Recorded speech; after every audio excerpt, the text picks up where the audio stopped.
প্রমত্তা পদ্মার বুকে রেলগাড়ি চলবে ১৬০ কিলোমিটার গতিতে। আরো শুনবো আমাদের বিশেষ প্রতিনিধি মুন্নি সাহার কাছে।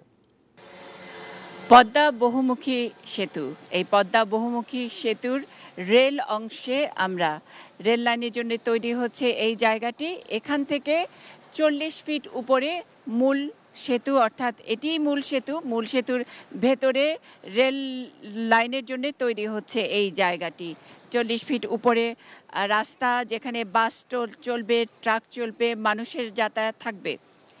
এই রেল লাইন দিয়ে ঘন্টায় ১৬০ কিলোমিটার বেগে রেলগাড়ি চলবে, যেটি যমুনা মাল্টিপারপাস সেতুর সঙ্গে যদি আমরা তুলনা করি, কারণ সেটি আসলে শুরুর দিকে ডিজাইনে ইনক্লুড করা হয়নি, শুরুর দিকে ডিজাইনে রাখা হয়নি বলে পরে যেহেতু যোগ করা হয়েছে, সে কারণে পাশে যমুনা সেতুর পাশে যে রেল লাইন, সেই রেল লাইন করা হয়েছে এবং সেই রেল লাইনে রেলগাড়ি পার হয় ঘন্টায় মাত্র ১৫ কিলোমিটার বেগে।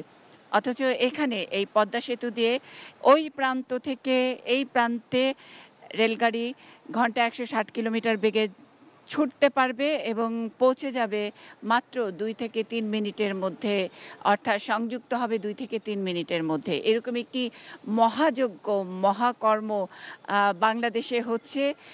আমাদের বাংলাদেশের মাইটি রিভার, যেটাকে বলা হয় যে মহানদী পদ্মা, আমাদের বাংলাদেশের জন্য যে সবচেয়ে বড় নদী, সেই পদ্মার বুকের উপরে, এই পদ্মার বুকের উপরে বাংলাদেশের নিজস্ব অর্থায়নে, বাংলাদেশের মানুষের পয়সায়, বাংলাদেশের মানুষের সাহসের, নেতৃত্বের অনুপ্রেরণায় এই পদ্মা সেতু ধীরে ধীরে জাগ্রত হয়েছে এবং এই জাগ্রত সেতুর উপরে গর্বে নিঃশ্বাস নেবার জন্যে অনেকে অপেক্ষা করছেন।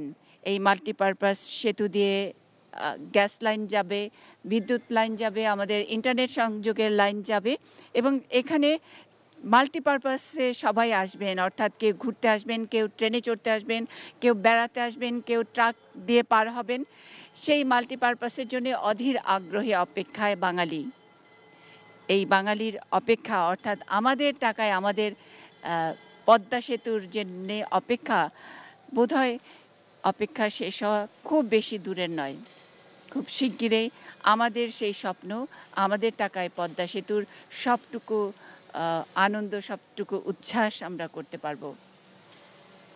মুন্নি সাহা, এটি নিউজ, জাজিরা প্রান্ত, পদ্মা সেতু।